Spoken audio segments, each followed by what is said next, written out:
aid is pouring in now from all over the world, including American help for search and rescue teams. CBS's Lucy Kraft is in Tokyo with more on those rescue efforts for us this morning. Lucy, good morning. Good morning. You know, close to 500,000 victims of Friday's tsunami and quake are in shelters right now, but there are many more people who have yet to be rescued. Rescue missions now are converging on the disaster site, northeastern Japan. So far, teams from 13 countries have joined one of the most complex and enormous relief efforts in memory.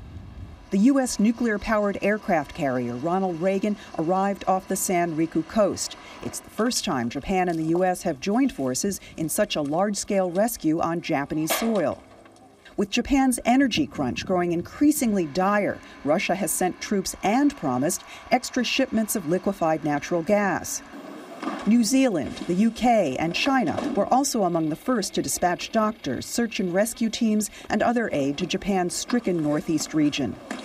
We do know that the longer time goes on, the less likely it is we'll find survivors. So the imperative is for us to get there as soon as we possibly can. A man was rescued after 2 days at sea, clinging to a piece of his roof.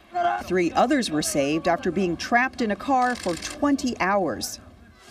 About 10,000 victims have been rescued, but tens of thousands more are still awaiting help. Japan's self-defense forces have doubled their troop deployment to a record 100,000. They are overwhelmed by the vast area of damage and the danger of trying to access areas rendered doubly unstable by the quakes and tsunamis. With survivors hanging on for a third day and frigid weather closing in, the task before rescuers seems all the more daunting. You know, the disaster raged across a very wide swath of Japan. The entire northeastern Japanese coast is affected. It will be a long time before they're able to find all of the victims and survivors, if they're able to find all of them at all. Back to you, Chris. Lucy, let me ask you real quickly, though, what's the impact hundreds of miles away in Tokyo? You know, it's been profound because of the problems with the Fukushima nuclear power reactor, which was a source of big electrical supply to Japan. We are now being subjected to rolling power outages. This is unprecedented in Japanese history. Because of this, businesses, individuals are being asked to conserve power.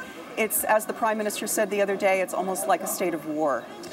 CBS's Lucy Kraft for us in Tokyo this morning. Lucy, thank you.